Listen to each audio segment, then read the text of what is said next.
Bienvenue, c'est les derniers numéros, les tout derniers de la semaine. Merci de votre fidélité. Bon réveil, vous regardez CCTV, c'est Kiosque.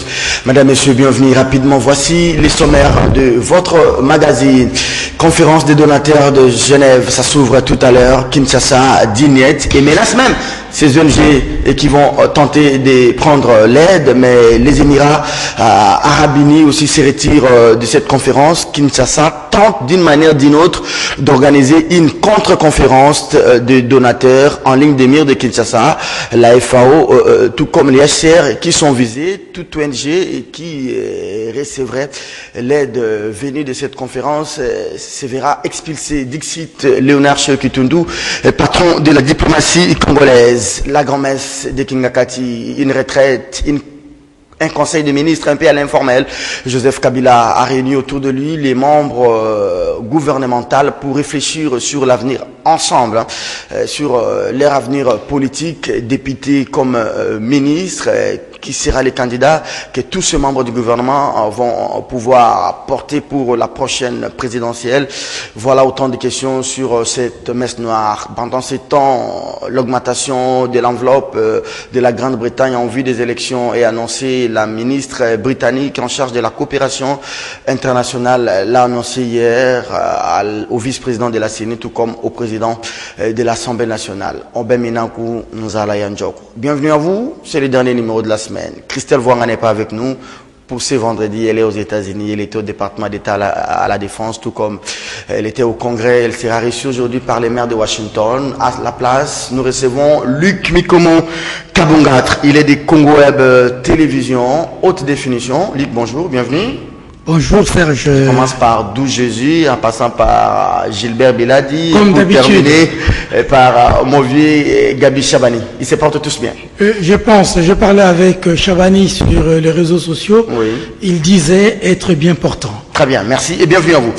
Luc, comment en face de lui, Israël Moutala, les traits biométriques de la corporation Israël. Bonjour. Bonjour Serge. Bienvenue. Hein. Merci beaucoup de l'invitation. Vous n'êtes pas dans votre tenue traditionnelle comme moi en Zico chaque vendredi. Absolument, c'est le week-end. Oui, oui. J'ai voulu être un peu plus relax, plus décontracté. Mais j'admire ta très belle tenue. Merci. C'est un hommage à l'artisanat congolais. Vous participez justement à créer de la richesse de manière locale. Vous êtes un véritable... C'est vous qui m'avez d'ailleurs mis la puce à l'oreille quand vous mettez toujours cette tenue. Absolument. J'ai dit à Zico, désormais chaque vendredi, pour votre promotion, je vais commencer à mettre la tenue Zico. Absolument, parce que derrière la veste que vous portez, elle est très belle. Ça veut dire qu'il y a des mains congolaises qui ont travaillé, qui l'ont confectionnée. Donc il y a de la valeur ajoutée. C'est un tissu qui n'est pas fabriqué sur place, hélas. Il faut encore repenser justement à relancer toute la filière. Made in Congo, on n'en parle plus. Hein. On a un ministre qui est venu avec ça et puis il est parti. C'est une question fondamentale. Des visions Tant qu'un peuple ne sera pas en mesure de produire de la matière première, notamment le coton, de faire du tissu, de la filature, et puis des raffias. Ouais, tout à fait, faire des tissus avec du coton qui est cette matière première. Et ensuite confectionner des vêtements, dessiner des modèles, on ne va pas se développer. Donc le développement, c'est répondre aux besoins basiques de manière locale, de manière intégrée. Donc là, je suis fier. D'abord, ça veut dire que c'est une première étape. Donc au lieu d'acheter du prêt-à-porter importé, là, il y a une main congolaise qui a mis sa touche, et cette touche a un prix, et vous contribuez justement à l'éclosion d'une classe moyenne congolaise, et c'est très beau et je félicite ça. Merci beaucoup. Luc. Je voudrais ajouter juste un petit mot par rapport à... Pas trop de pub sur Zico, hein? Non. Par rapport à l'idéologie qui se cache derrière cette couture vestimentaire qui devient de plus en plus récurrente. J'ai vu Mosengo aussi porter ça quand il recevait. Dans notre pays, vous vous rappelez, à un moment, nous avons eu un président qui disait plus de costumes comme moi là, et nous rentrons en Abacoste, et il y a eu émergence de... À bas les costumes. À bas les costumes, Oui. Et l'émergence d'une couture locale, comme le disait Israël, avec la main d'œuvre locale, avec une plus-value locale au bénéfice des fils localement considérés, et cette couture-là a véhiculé cette idéologie selon laquelle nous mettons fin à la dépendance vestimentaire extérieure et nous nous récroquivions, si vous voulez, en nous-mêmes pour mettre finalement en valeur notre main-d'œuvre. Mais cela voulait aussi dire que nous sommes sortis de la logique qui nous a été tracée par les autres et nous voulons une logique authentique. Merci beaucoup. Et zaïroise. À l'époque, aujourd'hui, on pourrait dire congolaise. Mais ce que je veux dire, lorsque ces vêtements reviennent à la mode aujourd'hui, ça veut dire qu'il y a quelque part où le peuple s'est senti buté à une idéologie qui n'a pas véritablement répondu à ses attentes. Et il a dit, je vais renouer avec le passé. C'est pas de la nostalgie, non, hein? Une nostalgie idéologique. Merci beaucoup. Luc Nkomo Kabonata, conférence des donateurs pour la République démocratique du Congo à Genève. Kinshasa brandit la menace appui de la Grande-Bretagne au processus électoral. Londres prête à financer les élections. Forum de José Nawège, titre avec la jonction annoncée entre la MP et les autres forces de l'équipe gouvernementale. Kingakati, une méga coalition électorale en gestation alors que la conférence des donateurs s'ouvrait à Genève sans les officiels congolais. Les vice-premiers ministres Okitundu brandit un embargo aux ONG qui bénéficieront de fonds. Katumbi s'insurge contre le boycott de Kinshasa. Londres, pour sa part, annonce une augmentation de son aide à la République démocratique du Congo. La prospérité de Marcel, Félix Tshisekedi à l'épreuve UDPS, meeting ou teste ses demandes donc, conférence des donateurs à Genève. Ensemble pour le changement dénonce le boycott de Kinshasa. Congo Airways, triste nouvelle, reporte son premier vol commercial à destination de Djobourg. Cette entreprise n'inspire pas confiance. Trop de cash évité, surtout chez nous à Guémena. Congo Nouveau de Simon Bofunga, grogne à la MP, Minakou ne convainc plus ses députés. Je vais terminer par ce même journal. La RDC menace de chasser la FAO, les PAM et les HCR. Rapidement, on va commencer par cette grand-messe à Kingakati. Alors que, avec la jonction annoncée entre la MP et les autres formations de l'équipe gouvernementale, Kingakati, une méga coalition électorale en gestation. Luc, mais comment vous avez la parole? C'est vrai qu'on va terminer avec la rubrique cotation pour la semaine du côté de l'équipe technique. C'est les chefs de l'État qui réunissent les membres du gouvernement. Ce sont les membres du gouvernement de l'ex-MP, majorité présidentielle, tout comme ceux de l'opposition issue de l'accord du 18 octobre et de l'opposition issue de l'accord du 31 décembre 2016. Alors, c'est un peu une sorte d'un conseil des ministres informel. Hein? Oui, tout à fait. Mais c'est intriguant parce que cette coalition qui se profile à l'horizon est en train de laisser dire que on a pris la chose au sérieux. La chose, ce sont les élections. Et que l'on se met en ordre de bataille pour gagner ensemble. Pour gagner ensemble. Mais quand vous voyez la fusion des partis politiques, je prends un exemple pour le gouvernement actuel.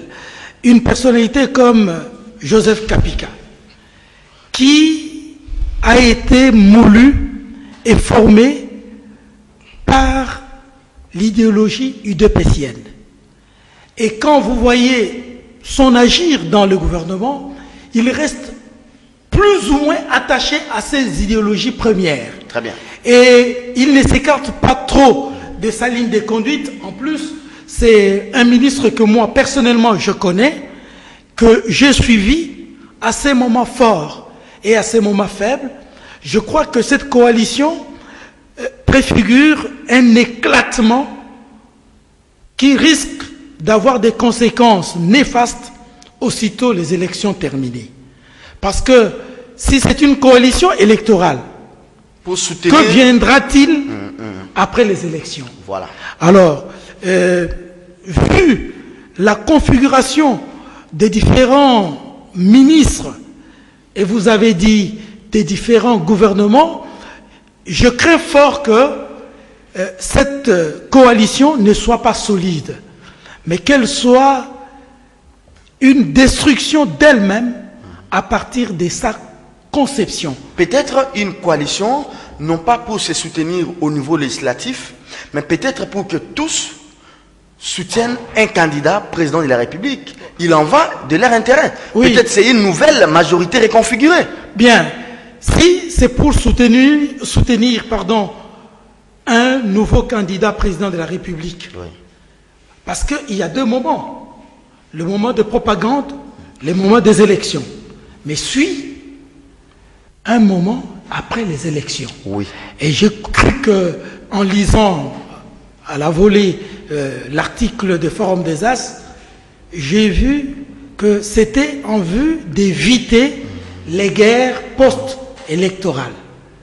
Alors, ces ministres-là, ces députés-là, qui ne font pas l'unanimité aujourd'hui, vous avez suivi par rapport à la machine à voter, peut-être que nous allons en parler. Tout à l'heure. Certaines voix qui sortent de la majorité même dénoncent, comme ceux de l'opposition, l'usage de la machine à voter. Zachary l'a dénoncé. Mais il ne suffit pas de dénoncer, il est député qu'il interpelle Nanga à l'Assemblée au lieu de faire du théâtre dans des télévisions. Il a une tribune à l'Assemblée qu'il attende quand Nanga va venir et qu'il se déchaîne sur Nanga. Non, je crois que les événements s'accumulent de telle manière que, à la suite de la déclaration de l'ambassadeur de Corée du Sud, pays fabricant les machines à voter, une déclaration qui met en cause cette même machine, je crois que les députés de l'opposition notamment, qui sont dans l'Assemblée nationale, ne vont pas laisser passer ces déclarations comme si c'était des déclarations bénignes. Revenons à Kingakati. À Kingakati. Comment formaliser une nouvelle majorité pour soutenir un candidat? Dites-vous qu'aujourd'hui, Kabila a peut-être compris que face à l'UDPS, face au MLC, face à l'UNC et face à Katumbi, s'il ose désigner un dauphin qui n'aura pas l'unanimité, non seulement au sein de l'ancienne majorité, il risque de perdre gros. Alors il faut maintenant ratisser l'âge, il faut convaincre même les nouvelles recrues du 18 octobre et du 31 décembre. Alors vous employez le terme recrue, c'est-à-dire des gens qu'on a recrutés et qui n'ont pas été présentés par ce qu'ils prétendent être leur famille politique d'origine. Ça veut dire qu'il y a une certaine de la base, vulnérabilité de ces gens-là. Et quelle est leur capacité de mobiliser la base? Parce que le président de la République n'est pas voté simplement par un ministre ou son cabinet. Ce qui est vrai, si Tchibala appelle à voter un candidat qui sera soutenu par l'ex-majorité et que Félix est candidat, les gens vont plus suivre Félix que de suivre Tchibala. Vous l'avez bien dit, Serge. Donc, il y a certains calculs politiques qui, on ne sait pas, en politique tout est possible, on ne sait pas à quoi ça va aboutir. Merci. Mais je crois que ça risque d'être un calcul inconsidéré dans la mesure où... Est-ce que ce n'est pas un piège qu'on veut tendre aux anciens opposants? Parce que si ces anciens opposants-là ne reviennent pas comme députés à l'Assemblée, comme ministres, pendant qu'ils avaient battu campagne pour le candidat président qui est élu, est-ce qu'ils seront récompensés tout en n'étant pas députés? Exactement, c'est ça. Donc, même ces députés... Il faut un accord ou bien il faut faire quoi? Mais vous savez, en politique, il peut s'avérer qu'à un moment, que l'on dise que nous allons signer un accord, ils signent parce qu'ils savent que en dessous de cet accord, il y a des enveloppes qui vont circuler. Merci beaucoup. Pourvu que l'on obtienne l'enveloppe, les restes, on verra après. En tout cas, moi je pense que le président Kabila prend la mesure de la question, la mesure de la chose, face à la candidature annoncée de Moïse, face peut-être à la candidature de Fachi, mais aussi d'autres formations vitales. Et on sait aujourd'hui que le bilan est tout à fait mitigé. Alors ces candidats qui vont venir ne peut ne pas qu'être porté par la majorité PPRD et aller, surtout que les Palou est en passe de quitter déjà la majorité. Alors il faut maintenant recruter d'autres alliés. qui se retrouvent au sein du gouvernement, peut-être que chacun va se battre pour les législatives nationales ou provinciales, mais au moins que tous, membres du gouvernement, puissent porter une candidature d'un président de la République. Je pense que Kabila est pleinement conscient des enjeux politiques actuels. Nous sommes dans une année extraordinaire, dans une année charnière, où justement nous allons assister à une passation historique de pouvoir. Et donc une page va se tourner. Alors, cette page qui se tourne, Kabila veut absolument contrôler cette transition. Il veut absolument... C'était tout à fait normal. Hein? Absolument. Il veut rester le maître du jeu. Et j'ai toujours dit aux gens de ne pas minimiser le président de la République. C'est le meilleur atout de la majorité présidentielle. Là, il est en train de ratisser large, de voir dans quelle mesure les opposants qui ont participé au gouvernement, en principe, c'était pour participer au gouvernement afin justement de mettre fin à la crise politique. Maintenant, il veut faire des... Absolument. Maintenant, il veut faire des alliés. Parce qu'il y a un remaniement qui s'annonce. Donc maintenant, il faut compter avec qui on est, avec qui on n'est pas. Notre mercato. Absolument. Donc, l'heure de vérité a sonné. Ça veut dire que nous allons entrer dans la ligne droite des élections et il faudra absolument que les gens qui sont au gouvernement, avec les moyens de l'État, pour battre campagne afin de conserver le pouvoir. C'est un avantage aussi fort à l'opposition, hein, que d'être au gouvernement avec les moyens qu'offrent les postes publics pour justement avoir les moyens de battre campagne, de s'implanter et tout ça. Et donc maintenant, il est question de savoir comment est-ce que tous les opposants qui sont au gouvernement et d'autres partenaires vont justement rejoindre la grande coalition qui est en train de mettre sur pied Kabila. Mais dans cette grande coalition, il y a le pivot qui reste le PPRD. Voilà. Est-ce que les gens là ne vont pas venir accompagner les candidats du PPRD? Parce que je prends par exemple quelqu'un comme Jean-Lucien Boussa. Il est de chez moi aussi, du Bangui. S'il va soutenir un candidat qui sera désigné par la majorité, ils sont tous de la nouvelle majorité. Par exemple, Yolama, il est du PPRD, c'est le candidat de la majorité. Jean-Lucien va aller à Boudjala, il soutient la candidature de Yolama. Si lui-même, Jean-Lucien Boussa, n'est pas candidat président, il échoue aux législatives nationales et que Yolama passe président, quelle récompense pour Jean-Lucien Boussa? Non. Et puis c'est quand même illogique que quelqu'un qui est au gouvernement, pendant les élections, puisse battre une campagne pour un autre candidat président qui n'est pas issu du parti pivot de la majorité, du gouvernement. Oui, mais le problème, il y a plusieurs enjeux.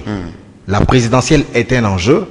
Avoir la vraie bataille, le vrai pouvoir aussi se trouve au niveau de l'Assemblée nationale. Donc, il y a d'abord cette idée qu'il faut avoir une majorité confortable à l'Assemblée nationale. C'est la bataille de 251 députés. Voilà. C'est ça le cœur du pouvoir. Et donc, on ne sera pas, les autres membres de la coalition ne seront pas forcément obligés de présenter le ticket à la présidentielle de manière bruyante. Ça sera la même stratégie qui avait été appliquée par certains cadres de la majorité présidentielle qui étaient dans des zones contrôlées par l'opposition. Ils avaient fait profil bas. Ils ne disaient pas, par exemple, ceux qui étaient au Kassai, ne disaient pas non, nous, c'est le chef de l'État, ne pas voter Tshisekedi. Non, ils ont fait profil bas. Alors, ici, je pense aussi que la majorité sera buté à cette question. Tout dépend justement du dauphin, la façon dont il sera accepté ou pas. Vous voyez José Makila à Guémena venir dire bon voter Kabila, bon voter candidat au président Kabila à Tindelibiso. Non, mais le problème c'est que les votes en milieu ruraux et les votes en milieu urbain, il y a deux logiques différentes. Donc en milieu urbain ici, il y a une forte culture politique parce que les gens sont plus informés sur la conduite des affaires publiques, ils connaissent les scandales qui émaillent, bref. Mais en milieu rural, il y a d'autres dynamiques de vote. Et donc, ces dynamiques, il y a des dynamiques de je dirais pas de tribalisme, mais il y a des dynamiques de tribalité. Ça veut dire que les gens disent que c'est notre fils. Voilà, il y a des projets communautaires. Et donc, Makila, que vous les vouliez ou pas, a une emprise dans son patelin. Et donc, ces choix politiques à Kinshasa impactent très peu une population rurale. Donc, il y a ces dynamiques-là dont il faut tenir compte. Mais moi, je pense que ici, il y a des grands changements qui arrivent. Et donc, je pense que Kabila est en train de souder son camp. Il va multiplier les réunions pour rassurer les uns et les autres. Luc disait tout à l'heure, il soude les camps avec des formations ou bien avec des individus coupés de leur base. Non, mais ça veut dire que... Attendez, je prends le cas de Boudjala. Ouais, Boudjala, il y a... Les MLC bat campagne pour, par exemple, écoutez, F. Bazaïba. Non, le meilleur... Jean-Lucien Boussa vient battre campagne pour un candidat de la majorité. Écoutez, le choix même de certains ministres, vous avez vu que dans la stratégie du pouvoir, c'était de nommer au gouvernement des députés. Depuis un certain temps, le gouvernement voulait s'appuyer sur des députés qui ont au moins une base. Disons une base. Voilà. Donc, Jean-Lucien Boussa, c'était le meilleur élu de Boudjala, de l'ex-Équateur. Oui. Ça ne s'efface pas. Du Sud-Oubangi d'ailleurs. Oui, du Sud-Oubangi. Ça ne s'efface pas en un trait. Donc, c'est pas pour rien qu'il peut perdre 3 000 voix, mais il peut rester avec et donc, il faudrait absolument que les opposants soient plus intelligents pour contrecarrer le pouvoir. Là, vous coupez l'herbe sous mes pieds. Je vais poser la même question. C'est un message fort en destination de l'opposition. Oui, je partage. Est-ce que c'est pas aussi une manière de taire cette guerre au sein de la majorité sur le Dauphinat? Message vis-à-vis de l'opposition, et ce n'est pas une manière de taire un peu cette guerre au sein de la majorité, la guerre du Dauphinat. Oui, je crois. Mais je voudrais rebondir un peu sur ce que Israël dit. Vous voyez, les députés nommés au sein du gouvernement, ils sont, pour certains, et c'est ceux dont nous parlons, issus de l'opposition. Et l'opposition leur a fait confiance par rapport à leurs déclarations qui étaient à l'époque... Non, le peuple. Le peuple, oui. La base. Voilà. Par rapport à leurs déclarations anti-Kabila, qui étaient contraires à celles tenues par les gens fidèles à Kabila. Voilà. C'est pourquoi ils ont dû amasser ce que vous avez appelé la majorité des voix de la base. Pour ne pas vous couper. Un instant, Serge. Oui. Mais quand ces mêmes députés vont retourner à la base qui leur a fait confiance pour lui dire que maintenant... Votons les candidats de Kabila. Nous votons un autre candidat. J'ai entendu Israël dire que la logique en milieu rural est différente de la logique en milieu urbain. Il a raison, mais il ne suffit pas de dire cela et de conclure que ce peuple auquel on s'adresse est constitué des gens sans mémoire. J'ai une question à vous poser. Justement, si votre argumentaire là, je prends l'exemple de chez nous, à Gemena, José Makila Soumanda. En 2006, il obtient 120 000 voix.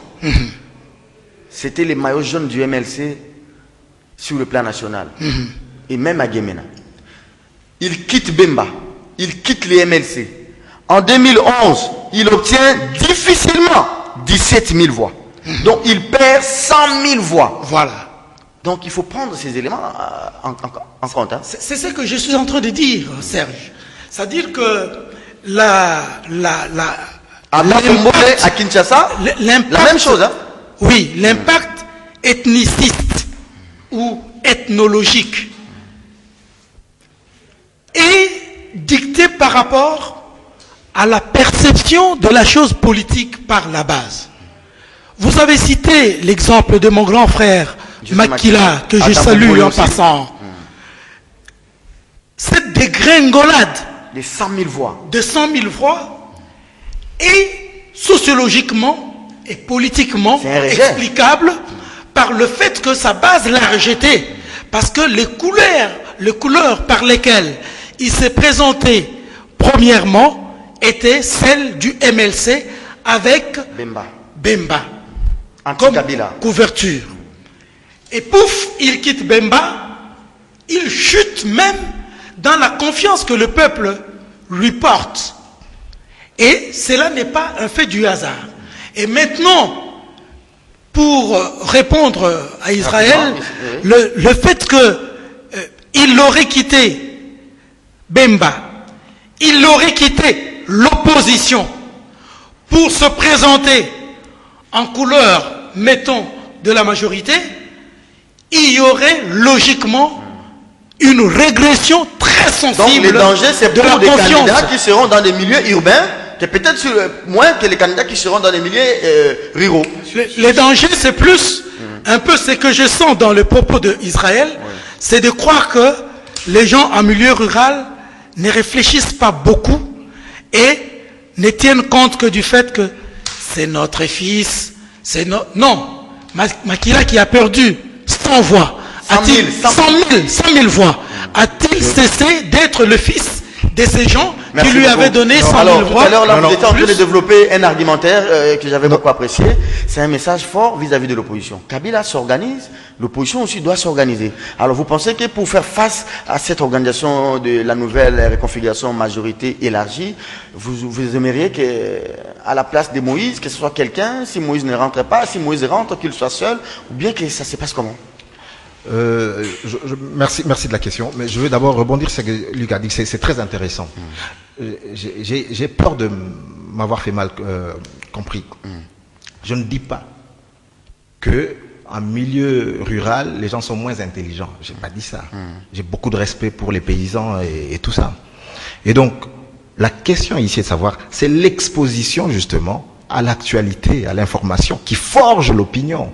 On ne va pas me dire que les populations en milieu rural ont la même exposition à l'information, notamment politique, qu'en milieu urbain.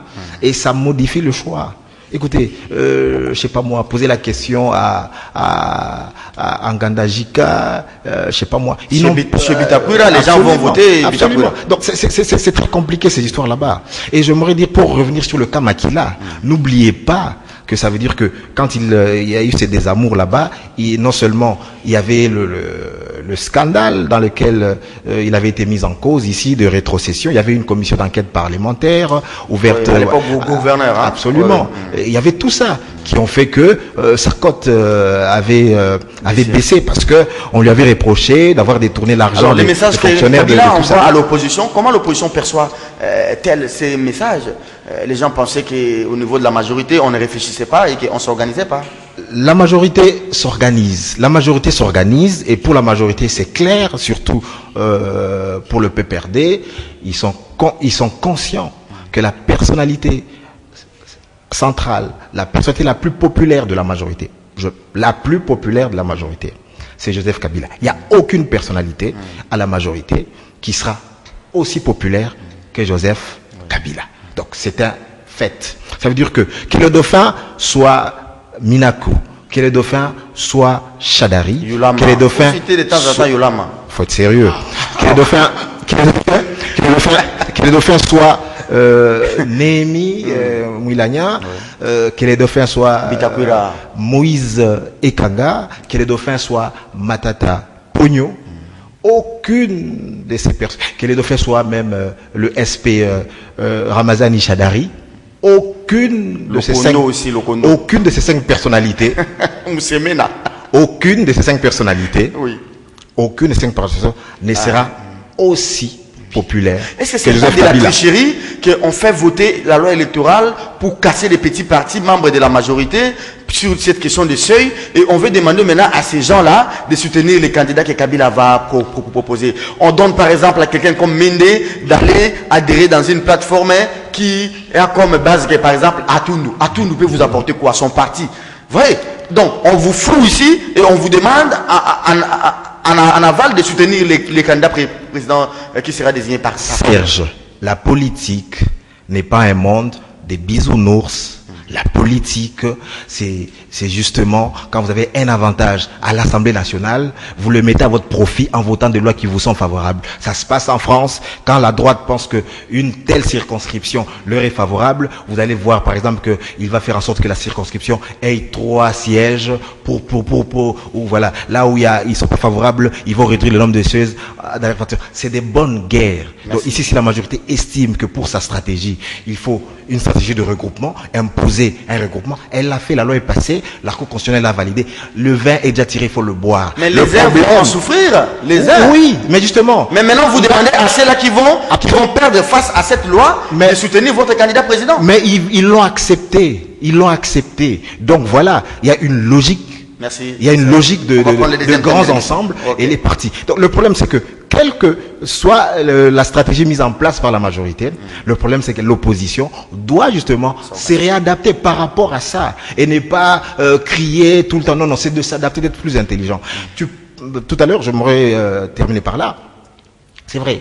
Qu'à l'opposition, il y a des personnalités de qualité, des personnalités populaires. Il y a Moïse Katumbi, il y a Félix Tshisekedi, il y a Adolphe Muzitu, il y a Vital Kamerhe. Muzitu est déjà dans l'opposition?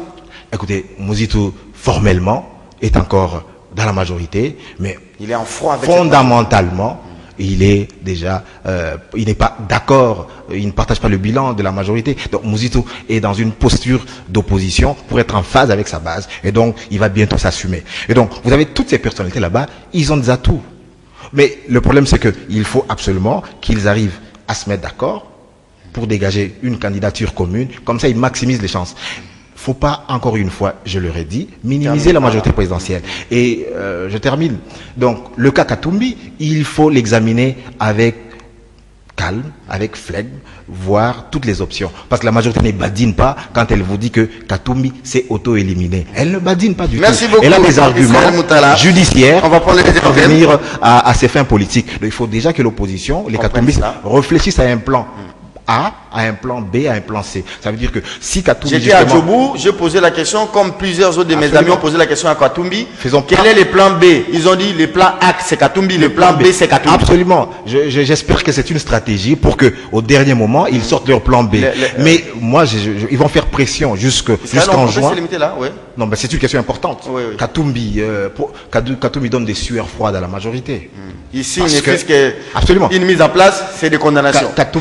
Écoutez, Katumbi donne des sueurs froides à la majorité, et la majorité est dans son cynisme politique, dans son réalisme politique. Elle a dit, la meilleure chance pour nous de conserver le pouvoir, c'est d'empêcher Katumbi par des moyens juridiques, par des moyens légaux pour l'instant. C'est-à-dire, on peut contester la régularité de la spoliation, de l'affaire spoliation. On peut contester la justesse de l'affaire mercenaire.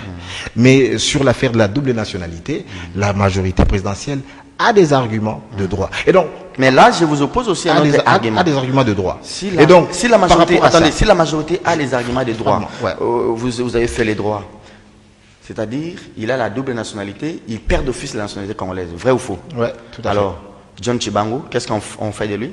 Malgré qu'il y ait une triple nationalité, mais les Congolais réclament comme Congolais. Est-ce que vous trouvez ça normal? Non. Il ne perd pas sa qualité de sa nationalité congolaise? Non, le problème c'est qu'il ne faut pas confondre la détention d'un passeport étranger à la question c'est une prison. Quand vous tenez un passeport étranger, c'est une donc prison. Pour vous, John Tchibango ne détient que des passeports étrangers. Il n'est pas un étranger. Non, je suis en train de faire, je suis d'abord dans la théorie. Ça veut dire que détenir un passeport étranger ne fait pas de vous un étranger. Alors raisonnons maintenant dans le sens où John Tchibango ne détenait pas que des passeports étrangers et qu'il était réellement un citoyen centrafricain. Oui, s'il est citoyen centrafricain, absolument. Et justement, s'il est citoyen centrafricain, il faut le prouver, tout simplement, et l'extrader. Merci beaucoup. Allez, on va prendre le deuxième thème de l'émission. Toujours avec vous. Luc a ouvert, vous avez débordé, j'espère que Luc va récupérer. Rapidement, on peut prendre cette conférence des donateurs de Genève, ça s'ouvre aujourd'hui. Grave menace de Kinshasa sur les ONG, notamment les SCR, FAO, PAM, mais Kinshasa veut aussi organiser une contre-conférence. Vous avez appris que la position du gouvernement a quand même payé. Quand le gouvernement avait boycotté ses assises, l'ONU a reculé pour dire, bon, l'RDC ne figure plus sur la liste 3. Je ne sais pas qu'est-ce qui a changé dans l'entretemps. Mais au-delà de ça, cher Israël, les faits sur le terrain. L'ONU avance un chiffre de plus de 4 millions de déplacés internes. Le Congo parle de plus de centaines. Mais est-ce que c'est que l'ONU dit et c'est que la RDC dit? Qui dit vrai, qui dit faux? Mais au-delà de ça aussi, j'ai réfléchi à haute voix. Même si on donne cet argent, 1 milliard de dollars, c'est pas de l'argent qu'on donne aux paisibles citoyens. C'est les HCR, les personnels, les véhicules, les carburants, c'est FAO, c'est PAM. L'argent ne vient pas simplement chez les paisibles déplacés Congolais. D'où la colère des Kinshasa. Écoutez, je trouve aussi que ce débat sur la misère de notre peuple est indécent. Voilà. Mais au lieu que Kinshasa monte sur ses grands chevaux en brandissant la souveraineté, en brandissant le fait que son image a été ternie et tout ça, c'est vrai. La meilleure réponse par rapport à ça, c'est faire quoi? C'est faire en sorte qu'il n'y ait pas de déplacés internes. C'est faire en sorte que l'État remplisse ses missions, celle de protéger la population de la sécurité. C'est un idéal, hein? Absolument, c'était ça. Ça veut dire que s'il n'y avait pas de déplacés internes en RDC, s'il n'y avait pas de réfugiés dans les pays extérieurs à cause des troubles dans le pays, il n'y aurait même pas cette conférence de Genève. Il y a conférence de Genève parce qu'il y a des déplacés internes en RDC. Il y a conférence de Genève parce qu'à Ituri, il y a des Congolais qui sont massacrés. On extrapole un peu. C'est parce que dans le Tanganyika, il y a eu des problèmes. C'est parce qu'au Kassa, il y a eu des problèmes. Voilà. Donc, mettre fin, c'est parce que, encore une fois, dans les territoires de Béni, Butembo, là-bas, il y a des problèmes, il y a des tueries. Tout ça. Si on y avait mis fin, parce que le gouvernement a toujours nous rappelé toutes ces années qu'il y a des poches résiduelles d'insécurité, ça ne concerne que 5 territoires. C'était une raison supplémentaire de mettre fin à la crise sécuritaire. Vous avez une armée à peu près de 200 000 hommes. Qu'est-ce qui empêcherait l'État de concentrer toute son énergie, toute sa logistique dans les 5 ou 6 territoires qui posent problème afin de sécuriser de manière durable les Congolais? C'était ça la grande question. Et donc, par rapport à cette question, moi je me dis ceci. N'entrons pas dans ce débat sur les 1,5 milliard de dollars, combien va atterrir chez les réfugiés. Il faut d'abord dire que les humanitaires font un travail. Mais dans ces combats, c'est la vie et le travail des humanitaires aussi qui est mis en jeu. Si cette aide-là ne vient pas, les HCR ne va plus fonctionner, les PAM ne va plus fonctionner au Congo, les FAO ne va plus fonctionner. Donc tous ces expats-là, au PAM, au FAO, au HCR vont aller en retraite. C'est aussi leur avenir qui est mis en jeu. Voilà pourquoi ils se battent bec et ongle pour avoir ces financements. Comme pour dire avoir du boulot. Non, écoutez, moi je vois pas ça comme ça. Écoutez, le FAO, les PAM et tous les ONG n'ont pas créé la situation que nous avons. Si ce n'est pas le FMI et pas le PAM, le FAO qui ont créé les 4 millions. Tout dépend des chiffres. Que ce soit 100 000 ou 4 millions, ce n'est pas une situation créée par le FAO pour leur priver de boulot. Mettez fin à la misère de la population, qu'il n'y ait pas de déplacés internes, qu'il n'y ait pas de réfugiés, et vous verrez que le FAO, le HCR, OCHA vont disparaître d'eux-mêmes. Et donc, c'est la meilleure façon de mettre fin à ce que vous appelez comme le mercantilisme humanitaire. Mais sur cette question même, on ne va pas faire ce débat encore ici qui est indécent, en disant que $1 donné comme don, il y a toujours de frais de gestion. Ça veut dire que c'est des gens qui quittent leur famille, ils ont de salaire. Donc ça veut dire que, voilà, en principe, peut-être que le gros va profiter. Le frais de gestion, selon les ratios, ne peut pas dépasser 30% de la somme. Donc voilà, parce qu'il y a la logistique et tout ça. Bref, on peut faire un débat sur un commerce là-dessus, mais des grâces. C'est ni les FAO, ni les HCR, moins encore les PAM qui ont fait de manière qui est troublée. Ça, absolument. Belle parade, hein, Israël. Luc Mikomo. Une fois de plus, je partage à moitié l'analyse. C'est tout à fait normal. De Israël. Des éditorialistes, des éditoriaux différents. Il y a un ouvrage qui a été publié, intitulé La stratégie des chocs, signé Naomi Klein, qui dit que très souvent, dans le monde, les crises qui sont constatées à gauche et à droite, si on gratte un peu en profondeur, on verra que le pyromane est devenu les sapeurs-pompiers. Donc, ces crises-là sont quelque part causées par ceux qui courent au secours. Et donc, dans une stratégie politique internationale, pour justifier la présence, par exemple, je l'ai dit sur votre plateau de la MONUSCO, on dit, mais le pays, le gouvernement sont fragiles, les gouvernements successifs. Donc, pour soutenir le gouvernement, la justification de la présence de la MONUSCO. Et on a dénoncé l'implication de la MONUSCO dans l'exploitation des ressources minières. Si je prends tous ces exemples, pas d'une manière formelle, hein, la MONUSCO comme structure, mais des individualités. Justement, il faut lire la stratégie des chocs. de Naomi Klein. Ok. Vous allez comprendre. Juste la parole. Attendez, parce que là c'est important. Parce que juste, vous avez la parole, mais il aura la permettez, puisque le confrère... Juste, écoutez, tu vois, je suis pas d'accord avec Luc de cette façon. Ça veut dire que ce livre, c'est une théorie qui n'est pas vérifiée. Il ne faut pas prendre ça comme argent comptant, comme parole d'évangile. La théorie des complots, c'est une théorie que les Congolais adorent pour justement mettre leur propre responsabilité, pour se dédouaner de leur propre responsabilité. Grâce à la balkanisation. C'est dommage.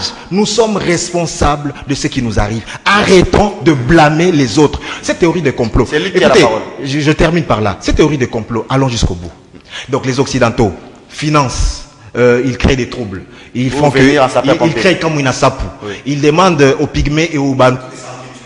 Je vais. Attends, s'il te plaît, je termine là. Oui. Les Ema et les Lendu, les Occidentaux ont demandé qu'ils s'entretuent. Après, les mêmes Occidentaux organisent une conférence humanitaire à Genève pour prendre l'argent, les impôts des Français, les impôts des Américains, pour venir encore aider les... Enfin, et sur la question de ressources naturelles... Il faut une logique. Luc, vous avez 4 minutes. Au bout de la théorie du complot. Okay. Et bon, vraiment, c'est une théorie que je trouve... C'est lui qui a la parole. C'est la théorie du complot systématique. C'est une théorie que je trouve... Luc, vous avez 4 minutes. Non, je pense que Israël, quelque pertinent soit son raisonnement, il y a des choses capitales qu'il ne considère pas. Regardez la longévité de la mission des Nations Unies en République démocratique du Congo. Bientôt 20 ans. Elle est à notre demande. Un instant, Israël. C'est la demande de la RDC. Un instant, Israël. On a couru dans le monde entier pour que la MONUSCO vienne et mette fin à la guerre. Israël, mais la RDC a demandé aussi... 30 secondes. La RDC a demandé aussi que la MONUSCO se retire. Mais le Conseil de sécurité a refusé. Le Conseil de sécurité a refusé. Ça veut dire que quand vous dites les Congolais adorent la théorie du complot, cela ne veut pas dire que le complot n'existe nulle part. Ça peut exister. Là où je suis d'accord avec vous, Israël, lorsque vous dites que nous devons nous-mêmes prendre en charge notre destin et assurer notre responsabilité. Tout à fait d'accord. Mais lorsque l'on veut prendre en charge notre destin, on dit non, vous ne saurez pas, nous sommes importants. Est-ce que vraiment on vous fait confiance? J'ai entendu le chef de l'État, pas une fois, pas 2 fois, plus de 3 fois, sur la tribune des Nations Unies, dire que je demanderai que l'ONU parte de mon pays. Mais l'ONU ferait quoi? L'ONU partirait et que tout de suite après, il y aurait regain de violence. L'ONU dirait, nous vous avons dit que nous étions importants et que nous ne devrions pas partir. Vous nous avez fait partir. Mettez-nous à l'épreuve. Voilà ce qui vous arrive. Excusez-moi, je n'aime pas prendre les exemples bibliques. Même Dieu, quelque part, dit, mets-moi en épreuve pour voir si vraiment je suis ton Dieu. Alors, la théorie du complot, oui, c'est vrai, les Congolais adorent, mais est-ce que c'est exclusivement exclu que cette théorie-là n'existe pas quelque part? Si ça n'existe pas partout, là où ça existe, qu'est-ce qu'on fait? Alors, je termine par là. Je dis, il est bien vrai que notre gouvernement ou nos gouvernements doivent prendre en main le destin de notre pays, mais notre gouvernement, dans le monde actuel, ne doit pas prétendre vivre en vase clos.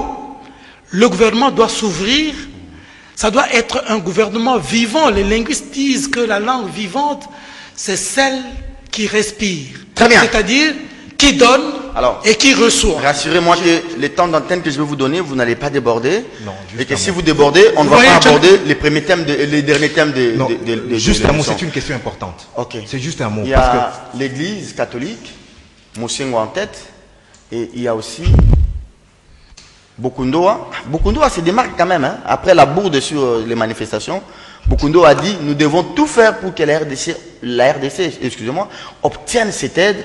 Nous regorgeons une bonne partie de la forêt équatoriale. Nous réservons les poumons de la respiration mondiale. C'est tout à fait normal que les États puissent contribuer pour nous. Écoutez, le problème c'est, j'aimerais encore revenir encore sur quelque chose d'important. En une minute, hein, c'est possible. Absolument, je vais faire court. Écoutez, arrêtons d'inoculer à notre population les théories des complots. Non, c'est comme dans la vie, il faut se battre. La balkanisation. Tu vas pas te dire, le problème c'est que tu vas te battre, il faut se battre dans la vie. Les complots sont ourdis, d'accord, mais soyez assez intelligents pour mettre en échec les complots ourdis. Écoutez, Moïse Katumbi, qui est un des leaders populaires de cette république, vous dit que non, le chaos qu'il y a dans le pays, c'est le président Kabila, c'est lui qui finance, qui équipe la plupart des 120 groupes armés dans le pays. C'est un Congolais, leader de ce pays, qui vous dit ça. Il ne dit pas que ce sont les Occidentaux. Et les Occidentaux, on les dit toujours comme ça, de manière vague. On n'a jamais dit quel est cet Occidental-là, qui est derrière tel complot pour gagner quoi. On n'a jamais dit. C'est ça le problème avec ces théories de complot. Et donc, ces théories de complot n'existent pas qu'au Congo. Ils existent aussi même en Occident. Quand il y a eu les attaques aux États-Unis du World Trade Center, les gens ont dit non, c'est la théorie absurde du complot. Voilà, les États-Unis, le Pentagone, la CIA ont fait ce complot. Vous ouvrez une guerre contre tel. Non. Regardez les crises qui ont éclaté dernièrement chez nous à l'Équateur. Et tout ça. Qui est la manipulation? Vous avez vu l'origine de la crise Kamina Sapu. À Dongo là-bas. Absolument. Vous avez vu la crise, la genèse de la crise. Dites-moi la même. Alors les églises, sur l'église catholique, Monseigneur en tête et Bokuno a dit, elles vont se battre ces églises pour que nous puissions avoir cette aide. Écoutez, le problème d'abord, il y a les menaces du gouvernement. Il y a deux camps. Moi, je pense que le gouvernement doit mettre sa fierté de côté, parce que c'est regarder la réalité en face. Nous sommes dans une situation de pauvreté généralisée. Ça veut dire que cette pauvreté généralisée, ça veut dire que si on peut donner à manger, de pauvreté à la télé comme ça, écoutez, parce qu'on parle d'image ici. Le gouvernement dit non, on va abîmer notre image. Ça va atteindre, absolument, on va abîmer notre image. Mais quelle image nous renvoyons au monde? Ça fait plus de 20 ans. Plus de 20 ans. Nous sommes le pays. Les gens de Brazzaville là qui restaient pays corrompu, pays pauvre, parmi les plus pauvres au monde, pays où ça fait une succession de guerres, tout ça, ça fait depuis voilà. C'est l'image de la RDC. Et cette image, les Congolais de Brazzaville ici, ils sont restés pendant au moins un an au stade du 24 novembre, sans aide humanitaire ni quoi. À Kinshasa. Va donner 5 millions de $. Là aussi, c'était la théorie du complot. Non. Justement, concernant la à Kinshasa, sous la barbe du président et la barbe du gouvernement. Nos compatriotes sont restés là pendant 2 ans. Ni Tété, Maman Olive. Tout à fait. Aujourd'hui, ça aussi, c'est la théorie du complot. Donc, je crois que vous allez me laisser un peu de temps. Allez-y. Concernant la théorie des complots, l'argumentaire de mon co-débatteur Israël, il n'est pas faux de A à Z. Mais je crois que quand on analyse une situation, il faut relativiser ces analyses, ne pas être extrémiste. Parce que, effectivement, cette théorie peut se vérifier dans plusieurs pays dans le monde. Et que ça soit une certaine logique d'une certaine institution, tu prends comme un système. De gens qui veulent que la situation soit telle à tel endroit pour qu'on justifie notre présence. Donc, je crois que nous ne sommes pas en train de faire ici l'apologie de la théorie des complots, mais nous sommes en train de dire qu'attention, le gouvernement doit être vigilant. Regardons. Parce qu'il y a aussi ça qui justifie... Il ne faille pas négliger. Oui. En plus. Enfin, pas en plus. Enfin. Vous voulez que je termine par là? Oui, je m'incline. Okay. Enfin, justement. La responsabilité du gouvernement. Quand on accuse le chef de l'État, d'après ce que Israël vient de dire, d'être à la base des troubles qui surgissent à gauche, à droite, je me dis que cela montre par là même la fragilité de la stratégie que l'on monte à Kingakati. Madame, Monsieur, merci beaucoup à vous d'avoir été les nôtres. Serge, je termine. Oui. Je n'ai pas touché la question de Mosengo et Bukundoa. Mais allez-y, embrayez là-dessus. Je pense que l'Église est quand même réfléchie. Elle ne va pas aussi se faire expulser. Mosengo, Bukundoa comme Église, au même titre que l'IHR et la FAO. Oui. Si le gouvernement veut faire la folie, expulser les religieux, pour avoir défendu une position qui, selon la perspective religieuse, est une piste de solution aux problèmes que rencontre la population nationale, dont les adeptes de ces églises, merci. Alors le gouvernement ferait cela. Mais si le gouvernement reste un peu réfléchi, rationnel, il aurait du mal à expulser, comme vous dites, les religieux qui défendent une cause que j'allais dire juste et nationale. Merci beaucoup, madame, monsieur. L'émission est terminée. Vous avez débordé. Oui, vous allez, je vais vous l'accorder. Mais j'aimerais rappeler ici qu'on a les temps d'antenne nous impartis touche à sa fin. Il me reste que les temps des annonces. Si vous prenez ces temps-là, je ne vais plus annoncer l'émission. Dernière question. D'accord ou pas d'accord, Luc, avec les contrôles techniques? Bon, ni d'accord, ni pas d'accord.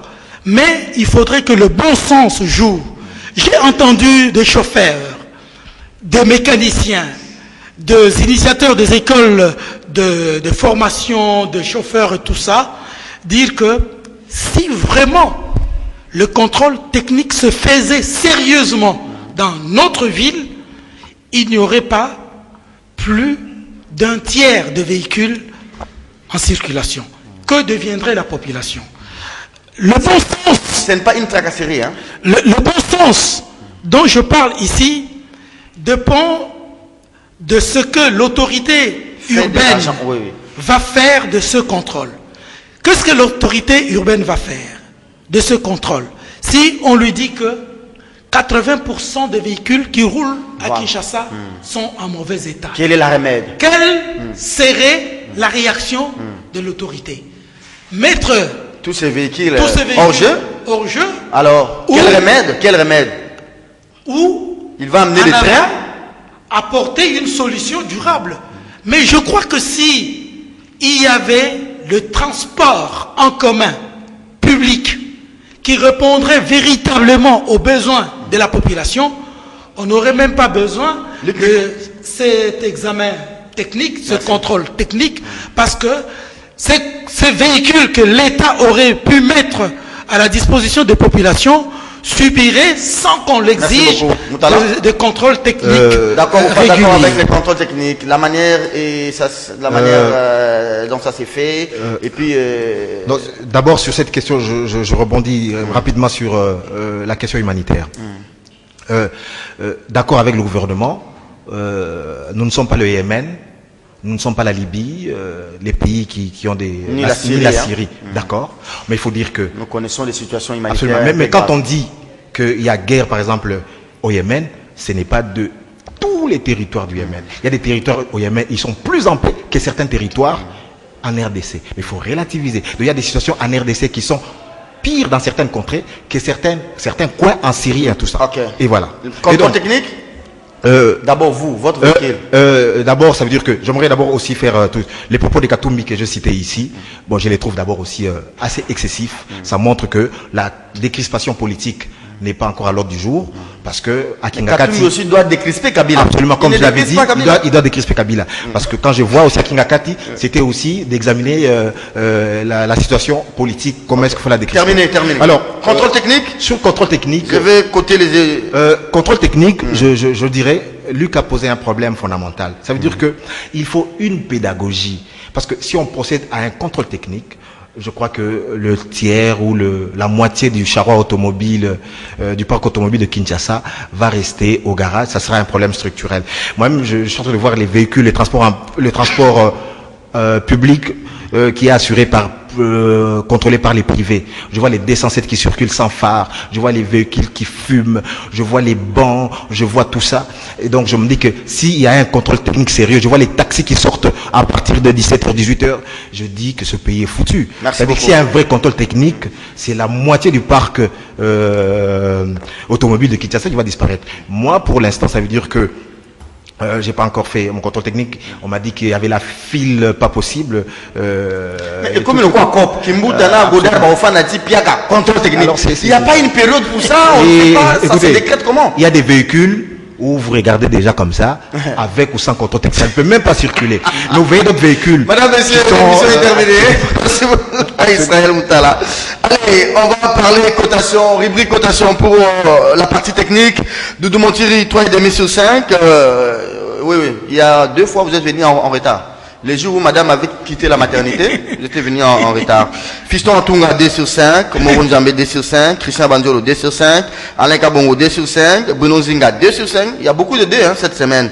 Jerry Amboka, il sort du lot, 5 sur 5. Koussaka, 0 sur 5. Eric Moffé, 1 sur 5. Romain Makonda, 4 sur 5. Bob, 3. C'est votre bilan de la semaine. C'est pas la chanson de Kofi la bilan avec Wilfried Bompili. Bon, Wilfried Bompili. Allez, l'émission est terminée, on va se saluer. 9h30, ça sera le lundi. 5 sur 5, c'est-à-dire que c'est la perfection au top. Oui, en fait, lundi, mardi, mercredi, jeudi, vendredi.